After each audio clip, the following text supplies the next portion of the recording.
کہ دین ہے تو دنیا ہے، دین ہے تو دنیا ہے، ورنہ پانی پانی ہے۔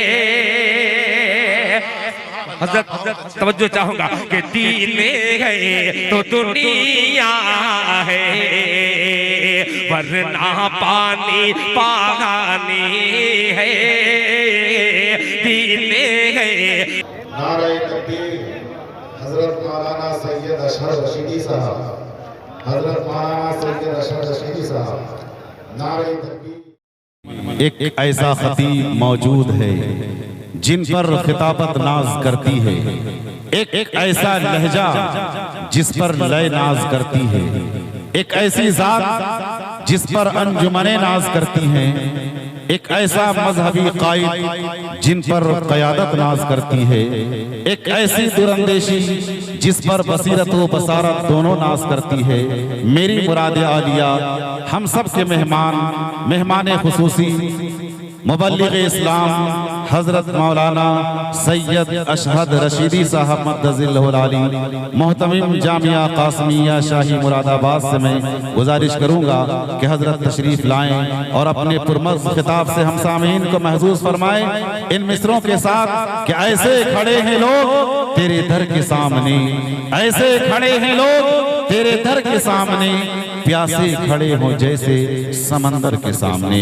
مائک پر حضرت مولانا سید اشہد رشیدی صاحب دامت برکاتہ۔ من شرور انفسنا ومن سیئات اعمالنا، من يهده الله فلا مضل له ومن يضلله فلا هادي له، ونشهد أن لا إله إلا الله وحده لا شريك له، ونشهد أن سيدنا ونبينا وشفيعنا وسندنا ومولانا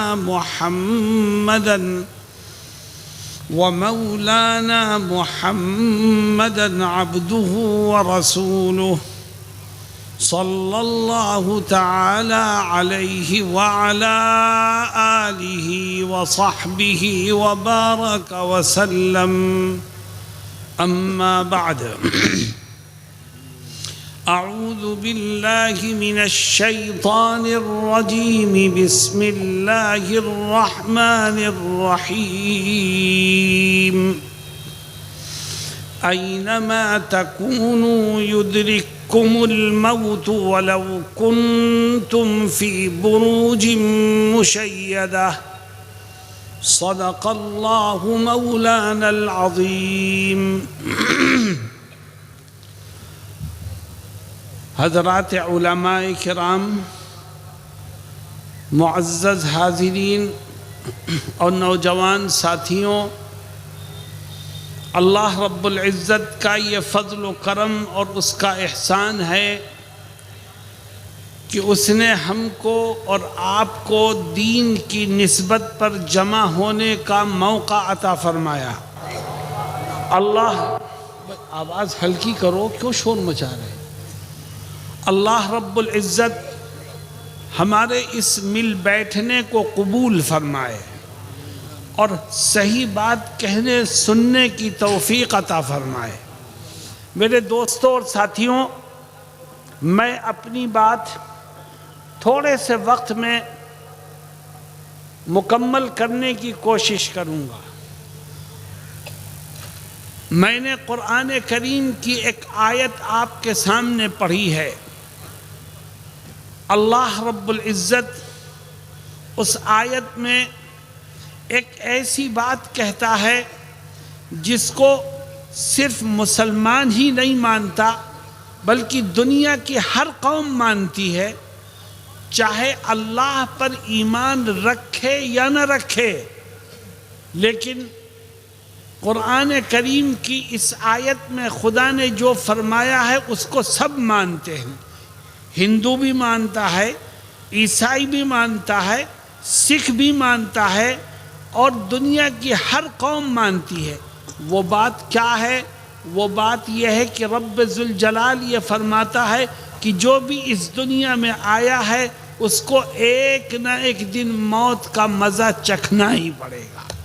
وہ بچ کر کے کہیں جا نہیں سکتا، چاہے مالدار ہو، چاہے غریب ہو، چاہے جاہل ہو، چاہے پڑھا لکھا ہو، چاہے حکومت اور اقتدار اس کے قبضے میں ہو یا عام آدمی ہو، موت سے ہر ایک کو دوچار ہونا پڑے گا، کوئی بچ کے کہیں جا نہیں سکتا. چنانچہ اللہ فرماتا ہے اینما تکونوا یدرککم الموت ولو کنتم فی بروج مشیدہ. اللہ کہتا ہے تیرے پاس دولت ہے، تیرے پاس پیسہ ہے، تو نے ایک قلعہ بنایا، کنکریٹ کی دیواریں اور سریے اور لوہے سے مضبوط اس کو کر دیا، اور موت سے بچنے کے لیے اس میں جا کے بیٹھ گیا، تو یاد رکھ جب تیرا ٹائم آئے گا تو قلعے کی مضبوط دیواریں تیری حفاظت نہیں کر سکیں گی. جب تیرا ٹائم آئے گا تو اس کے بند دروازے اور بند کھڑکیاں تجھے موت سے نہیں بچا سکیں گی. اللہ رب العزت اس حقیقت کو بیان کرتا ہے جگہ جگہ کہ جب جس کا ٹائم آ جائے گا اس کو ایک منٹ اور ایک سیکنڈ کی مہلت نہیں ملے گی. اے جوانوں، تم یہ مت سمجھو کہ موت بڑھاپے میں آتی ہے. اے صحت مند لوگوں، تم یہ مت سمجھو کہ موت بیماری کے بعد آتی ہے. موت جوان کو بھی آ سکتی ہے، موت صحت مند کو بھی آ سکتی ہے، موت طاقتور کو بھی آ سکتی ہے. موت کا تو جب ٹائم ہوگا انسان کو دنیا کو چھوڑ کر کے جانا ہی پڑے گا. نبی کریم صلی اللہ علیہ وسلم ایک حدیث شریف میں فرماتے ہیں، غور سے سنو اس حدیث کو. فرماتے ہیں جب انسان مرتا ہے تو 3 چیزوں کو چھوڑتا ہے، اور غور کرو قبر میں اس کے ساتھ کون سی چیز جائے گی. فرماتے ہیں انسان کے جسم سے جس دن جان نکلتی ہے، روح نکلتی ہے، وہ 3 چیزوں کو چھوڑتا ہے. نمبر 1 مال و دولت کو چھوڑتا ہے، نمبر 2 اپنے رشتہ داروں کو چھوڑتا ہے، اور نمبر 3 اپنے اعمال کو، کرم کو چھوڑتا ہے. فرماتے ہیں تیرا انتقال ہو جائے گا، جسم سے جان نکل جائے گی، تیرے رشتہ دار تیرے جسم کو غسل دے کر کفن میں لپیٹ کر گھر سے باہر نکال دیں گے. جیسے ہی تیری میت کو گھر سے باہر نکالا جائے گا، سن لے مال و دولت تو یہیں تیرا ساتھ چھوڑ دے گا. تیرے کفن میں روپے کی گڈیاں نہیں جائیں گی، الماری کی چابیاں نہیں جائیں گی، بینک کی کاپیاں نہیں جائیں گی. تو ملینر تھا، تو کروڑ پتی تھا، تو لکھ پتی تھا، لیکن تیری ساری دولت دھری کی دھری رہ جائے گی. تجھے صرف 2 کفن کے کپڑوں میں لپیٹ کر گھر سے باہر نکال دیا جائے. فرماتے ہیں دیکھ مال و دولت تو یہیں تیرا ساتھ چھوڑ دے گی. اب تیرے رشتہ دار ہیں جو تجھے اپنے کندھوں پر اٹھا کر قبرستان تک لے کے جائیں گے. نبی کریم صلی اللہ علیہ وسلم فرماتے ہیں کہ جب انسان کو رشتہ دار کندھوں پر اٹھاتے ہیں میت کو، تو وہ مردہ بولتا ہے. میرے دوستو، تم نے کبھی مردے کو بولتے ہوئے سنا؟ ہم نے نہیں سنا، مگر آقا کہتے ہیں تو بات 101% سچی ہے. آقا کیا فرماتے ہیں؟ کہتے ہیں اگر مرنے والا نیک ہوتا ہے تو جب رشتہ دار اس کا جنازہ اٹھاتے ہیں تو وہ بولتا ہے اور کہتا ہے اے لوگوں، مجھے جلدی سے میرے آخری ٹھکانے تک پہنچاؤ، مجھے جلدی وہاں پہنچاؤ جہاں میرے رب نے میرے لیے جنت کی نعمتوں کو تیار کر رکھا ہے. اور اگر مرنے والا گناہگار ہوتا ہے تو جب اس کی میت کو لے کے قبرستان کی طرف چلا جاتا ہے تو وہ چیختا ہے، چلاتا ہے اور کہتا ہے کہ ارے مجھے کہاں بربادی کی طرف لے جاتے ہو. کہاں ہلاکت کی طرف لے جاتے ہو، کہاں جہنم کے عذاب کی طرف لے جاتے ہو۔ مردے کی اس چیخ و پکار کو اور بول چال کو اللہ کے نبی صلی اللہ علیہ وسلم فرماتے ہیں کہ انسان اور جنات کے سوا ہر مخلوق سنتی ہے۔ قبرستان کی طرف جنازہ جا رہا ہے، رشتہ دار جنازے کے ساتھ ہیں۔ جنازہ قبرستان میں پہنچا اور قبر کے کنارے جنازہ رکھ دیا گیا۔ جنازے کو قبر میں اتارنے کا موقع آتا ہے تو دو آدمی یا ایک آدمی سہارا دینے کے لیے نیچے اترتے ہیں، بقیہ سب کھڑے ہیں، کوئی نہیں اتر رہا ہے۔ تیرا باپ بھی کھڑا ہے، تیرا بھائی بھی کھڑا ہے، تیرا دوست بھی کھڑا ہے، تیری اولاد بھی کھڑی ہے، کوئی نہیں اتر رہا ہے۔ دو آدمی اترے سہارا دینے کے لیے، اور جب تیری میت کو قبر میں لٹا دیا تو وہ بھی اوپر آ جاتے ہیں اور سب اوپر آ کے تماشا دیکھتے ہیں، کوئی تیرے ساتھ دفن ہونے کو تیار نہیں ہوتا۔ تیرے ساتھ کھانے پینے والے، تیرے ساتھ گھومنے پھرنے والے، تیری محبت کا دم بھرنے والے سب تجھے تنہا منو مٹی کے نیچے دفن کر دیتے ہیں۔ نبی کریم صلی اللہ علیہ وسلم فرماتے ہیں جیسے ہی قبر کی مٹی برابر ہوئی اور قبر بند ہوئی، سن لے تیرے رشتہ داروں نے بھی تیرا ساتھ چھوڑ دیا۔ ادھر قبر بند ہوتی ہے، ادھر اللہ رب العزت میت کے کانوں میں سننے کی طاقت کو پیدا کر دیتا ہے۔ چنانچہ فرماتے ہیں نبی کریم صلی اللہ علیہ وسلم کہ وَإِنَّهُ لَيَسْمَعُ قَرْعَ نِعَالِهِمْ، رشتہ دار تیری میت تیری قبر کو برابر کر کے واپس جا رہے ہیں، اللہ تیرے کان میں سننے کی طاقت کو پیدا کرے گا، تو واپس جاتے ہوئے رشتہ داروں کے جوتے کی آواز کو سنے گا۔ اب سوچو دل پر کیا گزرے گی کہ سب چھوڑ کے چلے گئے۔ لیکن نبی کریم علیہ السلام آگے کیا فرماتے ہیں؟ فرماتے ہیں ادھر رشتہ دار باہر نکلیں گے قبرستان کے گیٹ سے، ادھر اگر مرنے والا نیک آدمی ہے تو اس کی قبر کا ایک حصہ پھٹے گا اور اس کی قبر میں ایک بہت حسین انسان داخل ہوگا۔ وہ حیران ہوگا، وہ پوچھے گا تو ہے کون؟ اور تو جیسا حسین انسان تو میں نے آج تک دیکھا نہیں، رشتہ دار تو چھوڑ کے چلے گئے، تو میری قبر میں آ گیا، ارے تو ہے کون؟ اتنا حسین انسان تو میں نے زندگی میں دیکھا ہی نہیں۔ تو میرے دوستو وہ کیا جواب دے گا؟ کہے گا انا عملک الصالح، کہے گا میں کوئی اور نہیں ہوں، دنیا میں تو نے جو نیکیاں کی تھی رب ذوالجلال نے تیری نیکیوں کو میری شکل میں بنا کر تیرے ساتھ کر دیا۔ اب دیکھ ہر وقت میں تیرے ساتھ رہوں گا، ہر مشکل میں تیری مدد کروں گا۔ اس عمل صالح کی برکت سے اللہ اس کی قبر کو منور کر دے گا، اس عمل صالح کی برکت سے اللہ اس کی قبر کو تا حد نگاہ کشادہ فرما دے گا، اس عمل صالح کی برکت سے اللہ اس کی قبر کو جنت کے باغ میں تبدیل کر دے گا۔ آواز ہلکی کرواؤ بیٹا۔ یہ تو نیک آدمی کا انجام ہے، اور اگر مرنے والا گناہگار ہے، رشتہ دار واپس گئے، تو نبی کریم علیہ السلام فرماتے ہیں اس کی قبر کا بھی ایک حصہ پھٹے گا، اور اس کی قبر میں جو شخص داخل ہوگا وہ نہایت بدصورت اور ڈراؤنی شکل کا ہوگا۔ یہ انسان اسے دیکھ کر کے گھبرائے گا، تھر تھر کانپے گا اور پوچھے گا تو ہے کون؟ تو جیسا بری شکل کا انسان میں نے آج تک نہیں دیکھا، تو ہے کون اور کیوں میری قبر میں آیا ہے؟ تو میرے دوستو وہ کیا جواب دے گا؟ کہے گا انا عملک الخبیث، میں کوئی اور نہیں ہوں، تو نے دنیا میں جو برے کام کیے تھے، گناہ کیے تھے، خدا کی نافرمانیاں کی تھی، اللہ رب العزت نے تیرے برے کاموں کو میری شکل میں بنا کر تیرے اوپر مسلط کر دیا ہے۔ اب میں ہر وقت تجھے پریشان کروں گا. اور پھر کیا ہوگا؟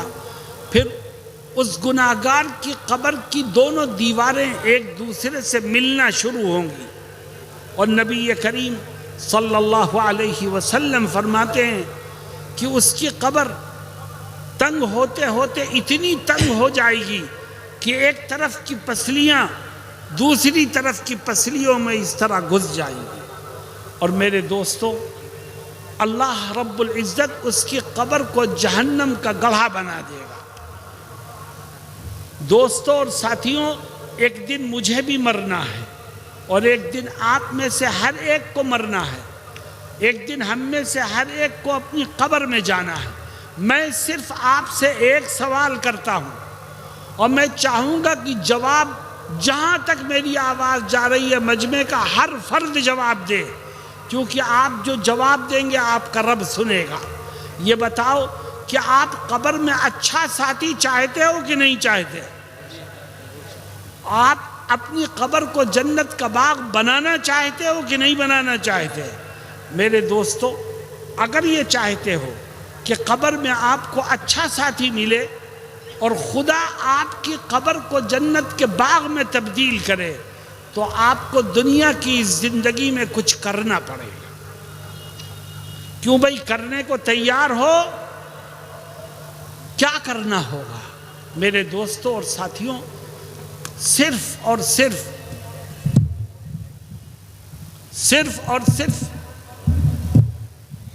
4 کام ہیں. جس شخص نے دنیا کی اس زندگی میں یہ 4 کام کیے، اللہ رب العزت اس کی قبر کو جنت کا باغ بنا دے گا اور اس کو قبر میں بہترین ساتھی عطا فرمائے. وہ 4 کام ہیں کیا؟ میں ایک ایک کر کے ذکر کروں گا، مگر میری شرط یہ ہے کہ یہ عہد کرو کہ انشاءاللہ ہم ان کاموں کو سن کر کے ان پر عمل کی کوشش کریں گے. کیوں بھائی؟ عمل کی کوشش کرو گے انشاءاللہ. کیا ہے وہ 4 کام؟ سب سے پہلا کام، اگر یہ چاہتے ہو کہ خدا آپ کو قبر میں ایک بہترین ساتھی نصیب فرمائے اور آپ کی قبر کو جنت کا باغ بنا دے، تو پہلا کام یہ کرو کہ آج سے طے کر لو کہ انشاءاللہ زندگی کے آخری سانس تک، جب تک جسم میں جان اور بدن میں روح رہے گی، اس وقت تک روز آنا 5 ٹائم کی نماز پابندی سے پڑھتے رہیں گے. جو نماز پڑھتے پڑھتے دنیا سے جائے گا، اللہ رب العزت اس کو قبر میں بہترین ساتھی عطا فرمائے گا اور اس کی قبر کو جنت کا باغ بنا دے گا. اتنا بڑا مجمع ہے، اس میں بہت سے لوگ وہ ہوں گے جو صرف جمعے کی نماز پڑھتے ہیں، اور بہت سے لوگ وہ ہوں گے جو روزانہ نماز پڑھتے ہیں. لیکن اگر ان کی نمازوں کی تحقیق کرو تو پتہ یہ چلے گا پڑھتے تو روزانہ ہیں، لیکن کسی دن 2 پڑھی 3 چھوڑ دی، کسی دن 3 پڑھی 2 چھوڑ دی، کبھی عشاء پڑھے بغیر سو گئے اور کبھی فجر میں پڑھے سو رہے ہیں. یاد رکھو، جس نے 2 پڑھی 3 چھوڑی، یا 3 پڑھی 2 چھوڑی، یا صرف جمعے کی پڑھی، تو وہ اپنی من چاہی نماز پڑھتا ہے، خدا کی چاہی نماز نہیں پڑھتا. اللہ اس کی نماز کو اس کے منہ پر مار دے گا. خدا کو تیری نماز جو تو اپنی من چاہی پڑھتا ہے، ایسی نماز کی کوئی ضرورت نہیں. آؤ ہم طے کریں کہ رب نے 5 نمازیں روزانہ فرض کی ہیں.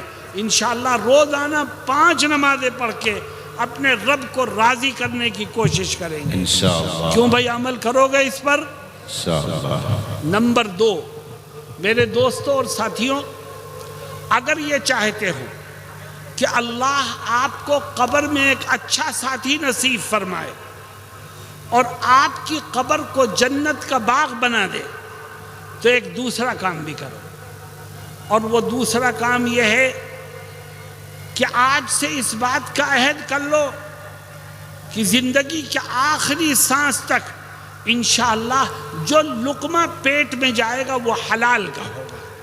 اگر کھانا پینا حلال ہو، کمائی اور آمدنی حلال ہو تو اللہ تیری قبر کو جنت کا باغ بنا دے گا، اللہ تجھے قبر میں بہترین ساتھی عطا فرمائے گا۔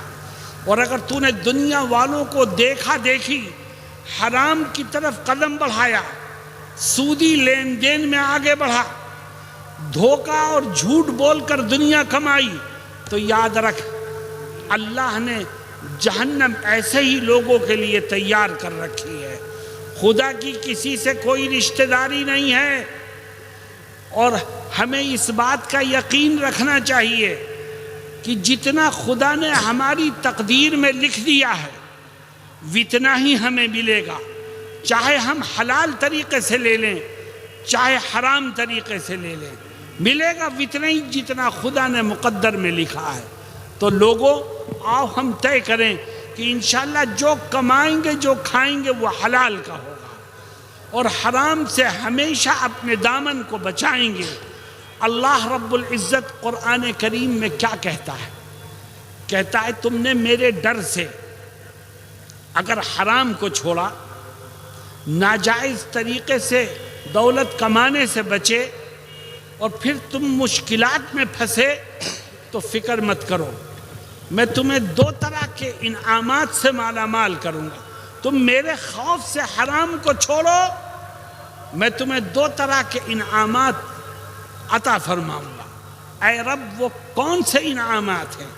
فرماتا ہے وَمَن يَتَّقِ اللَّهَ يَجْعَل لَّهُ مَخْرَجًا وَيَرْزُقْهُ مِنْ حَيْثُ لَا يَحْتَسِبُ وَمَن يَتَوَكَّلْ عَلَى اللَّهِ فَهُوَ حَسْبُهُ۔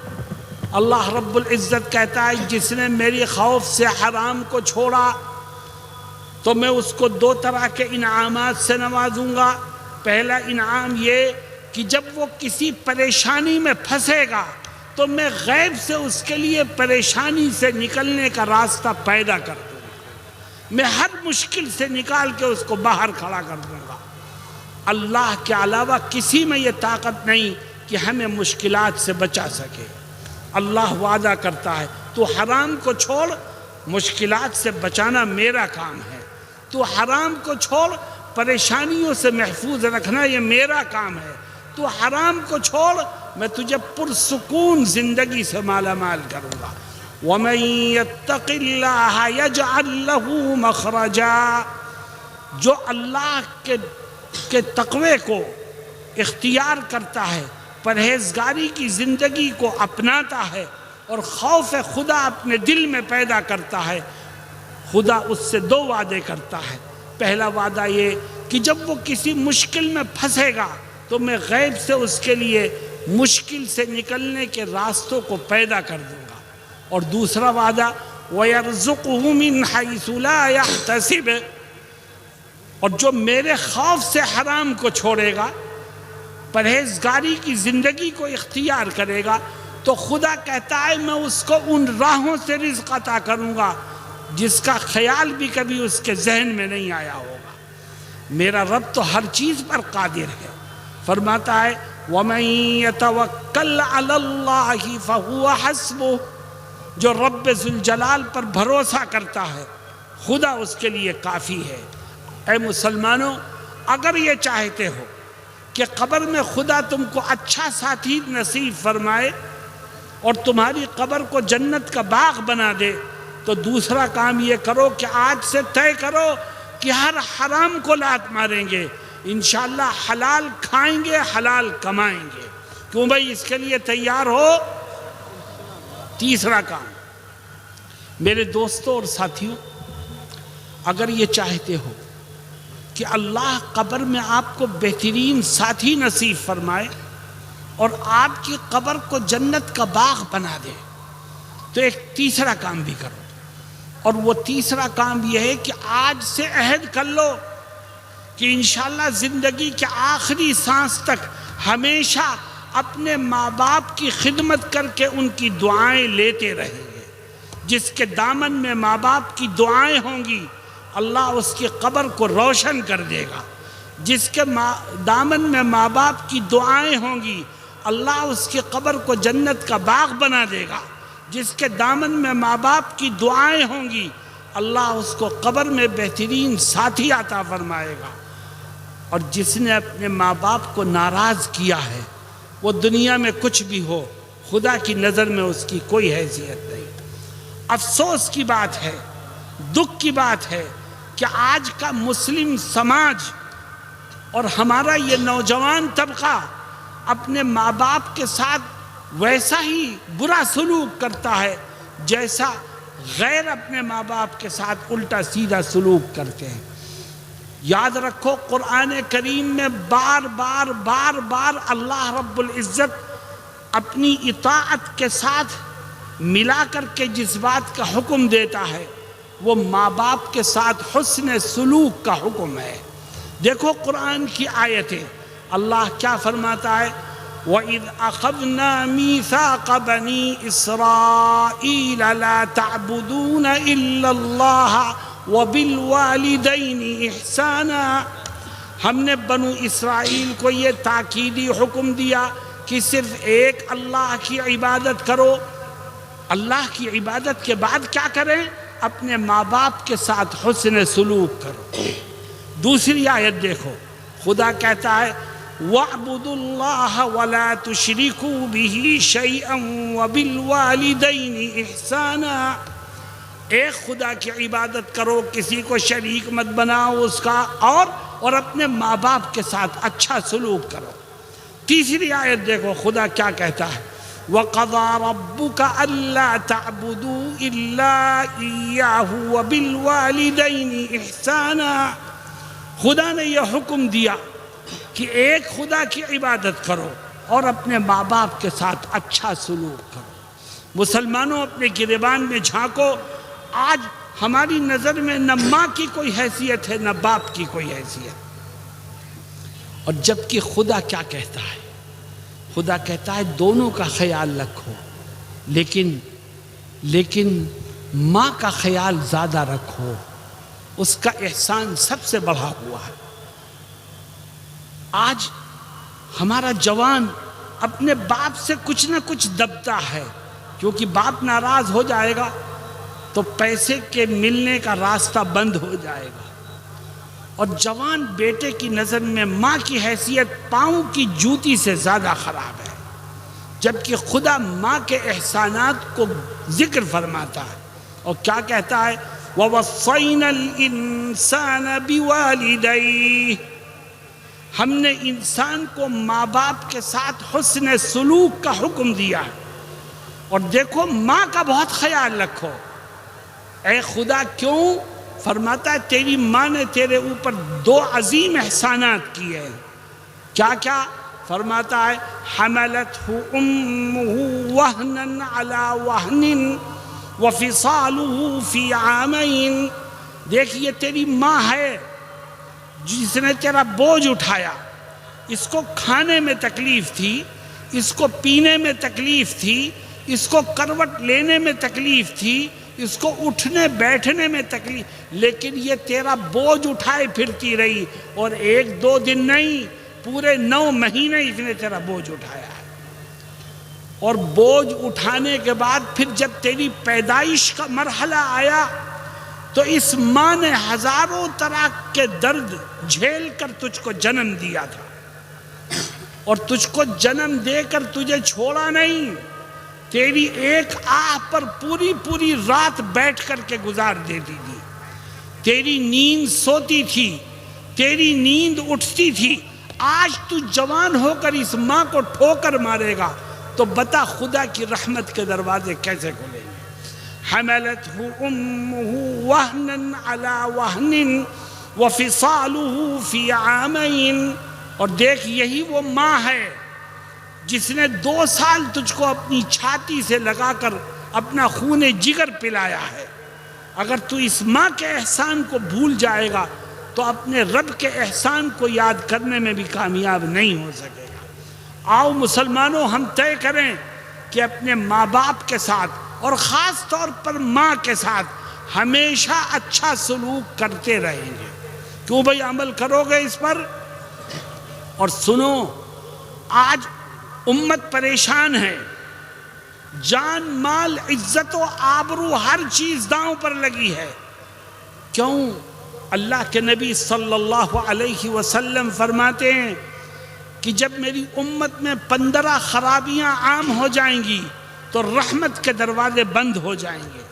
ان 15 خرابیوں میں سے 2 خرابیاں فرماتے ہیں وَأَطَاعَ الرَّجُلُ زَوْجَتَهُ وَعَقَّ أُمَّهُ وَبَرَّ صَدِيقَهُ وَجَفَى أَبَاهُ۔ جب میری امت کا جوان اپنی بیوی کے کہنے میں چلنے لگے اور اپنی ماں کو ٹھوکر مارنے لگے تو سمجھ لو خدا کی رحمت کے دروازے بند ہو جائیں۔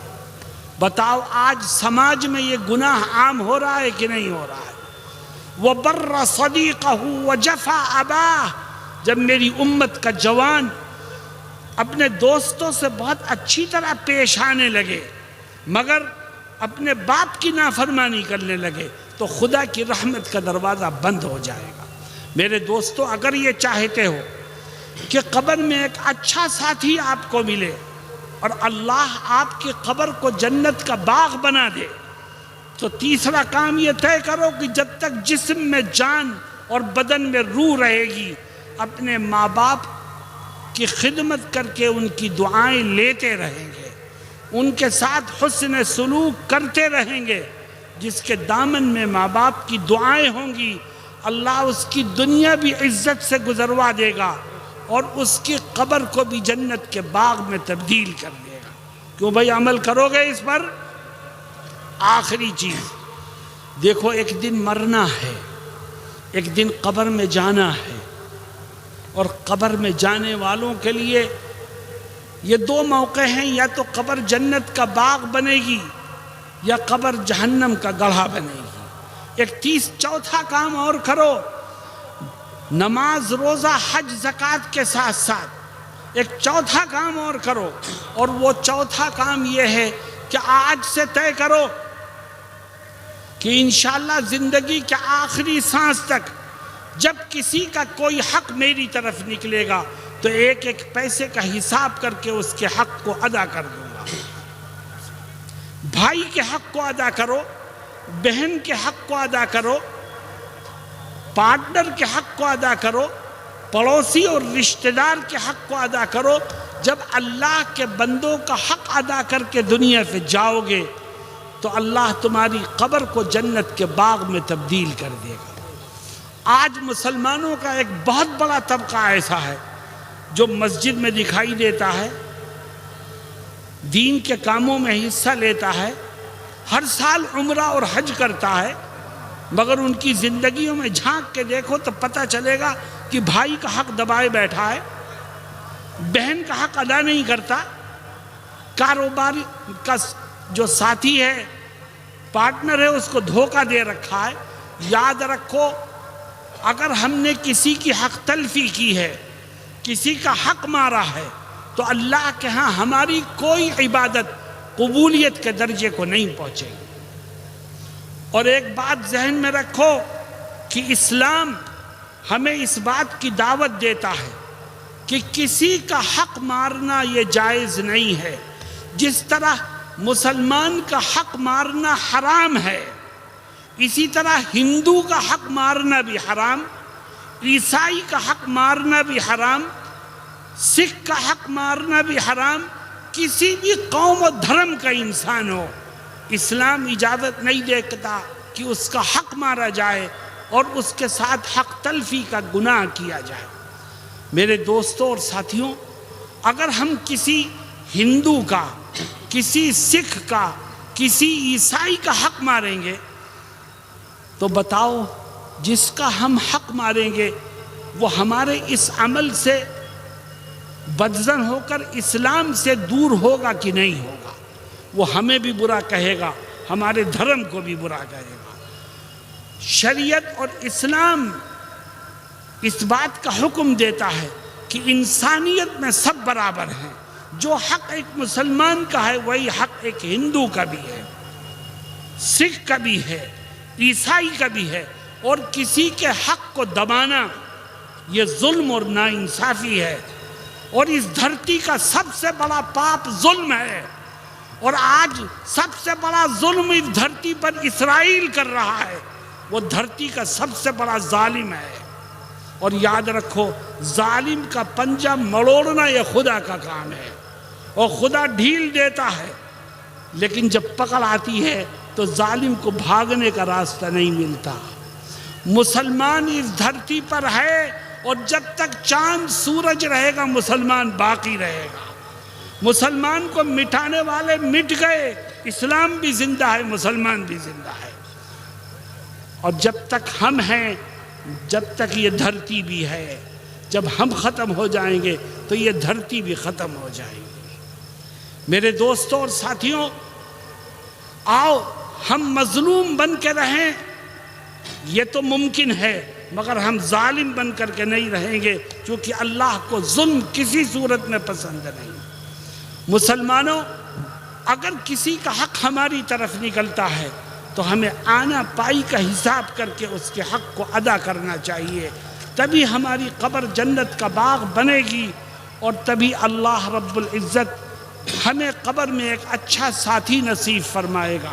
میں نے یہ 4 باتیں کہی ہیں، میں یہ سمجھتا ہوں کہ آپ نے اگر غور سے سنا ہوگا تو آپ کی زندگیوں کو سدھارنے کے لیے یہ باتیں نہایت مفید اور کارآمد ہیں، اور انشاءاللہ آپ کو زندگی کے ہر قدم پر اس کا فائدہ محسوس ہوگا۔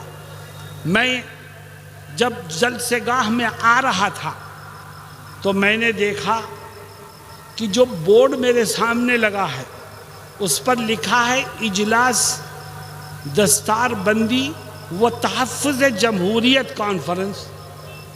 تو تحفظ جمہوریت کانفرنس کا کیا مطلب؟ میں 2-3 منٹ میں اپنی بات کہہ کے ختم کروں گا۔ میرے دوستو، ہم جس دیش میں ہیں، یہ دیش، کان کھول کے سن لو، ہم جس دیش میں ہیں یہ دیش صرف ہندوؤں کا نہیں ہے، صرف مسلمانوں کا نہیں ہے، صرف سکھوں کا نہیں ہے، صرف عیسائیوں کا نہیں ہے۔ جس نے بھی اس دیش کی دھرتی پر جنم لیا ہے وہ اس دیش کا مالک ہے، اور اس دیش کی خوبصورتی یہ ہے کہ یہاں مختلف مذہب کے ماننے والے بھائیوں کی طرح رہتے ہیں۔ جب تک یہاں آپس میں پیار و محبت رہے گا، دیش امن و امان کا گہوارہ بنا رہے گا، ترقی کے راستے کھلتے چلے جائیں گے۔ ہم یہ کہتے ہیں کہ ہم سب نے مل کر مذہب سے اوپر اٹھ کر پیار و محبت کے گیت گا کر انگریزوں کے خلاف آزادی کی جنگ لڑی، تو ہماری طاقت اتنی مضبوط ہو گئی کہ وہ حکومت کی جس میں سورج غروب نہیں ہوتا تھا، اس قوم کو بھی اپنا بوریا بستر گول کر کے یہاں سے بھاگنا پڑا۔ آج بھی اگر ہم اپنے اندر اتحاد کی شکتی کو پیدا کر لیں تو دنیا کی کوئی طاقت ہماری طرف آنکھ اٹھا کر دیکھنے کی ہمت نہیں کرے گی۔ مسلمانوں، میں خاص طور پر آپ سے کہتا ہوں کہ آپ کو اپنے اندر ہمت اور حوصلے کو پیدا کرنا ہے، صبر اور ہمت سے کام لینا ہے۔ کیوں؟ اللہ نے آپ کو ایک پیغام دیا ہے، اور خدا کیا کہتا ہے کہ برائی کا بدلہ برائی سے مت دو، کیونکہ برائی کا بدلہ برائی سے دینا یہ کوئی کمال کی بات نہیں ہے۔ پھر کمال کی بات کیا ہے؟ برائی کا بدلہ بھلائی سے دو، یہ کمال کی بات ہے۔ اگر ہم برائی کا بدلہ بھلائی سے دیں گے تو ہمیں ملے گا کیا؟ دیکھو خدا کیا کہتا ہے، فرماتا ہے وَلَا تَسْتَوِي الْحَسَنَةُ وَلَا السَّيِّئَةُ ادْفَعْ بِالَّتِي هِيَ أَحْسَنُ۔ اللہ کہتا ہے کہ برائی اور بھلائی برابر نہیں ہو سکتی۔ تم برائی کے بدلے میں بھلائی کرو، برائی کے بدلے میں حسن سلوک کرو۔ اے اللہ، اگر بدسلوکی کے بدلے میں ہم حسن سلوک کریں گے تو ہمیں ملے گا کیا؟ فرماتا ہے فَإِذَا الَّذِي بَيْنَكَ وَبَيْنَهُ عَدَاوَةٌ كَأَنَّهُ وَلِيٌّ حَمِيمٌ۔ اگر تم برائی کے بدلے میں بھلائی کرو گے تو یاد رکھو تمہیں ملے گا کیا؟ خدا کہتا ہے جو آج تمہارا جانی دشمن ہے میں اس کو تمہارا جگری دوست بنا دوں گا۔ دلوں کا مالک تو رب ذوالجلال ہے۔ میرے دوستو، تحفظ جمہوریت کا پیغام یہی ہے کہ آپس میں پیار و محبت الفت کو عام کرو، صبر و ضبط سے کام لو، برائی کا بدلہ بھلائی سے دو، انشاءاللہ محبت کو نفرت پر فتح حاصل ہوگی۔ اللہ ہم سب کو کہنے اور سننے سے زیادہ عمل کی توفیق سے مالا مال فرمائے۔ وآخر دعوانا ان الحمد للہ رب العالمین۔ ماشاء اللہ۔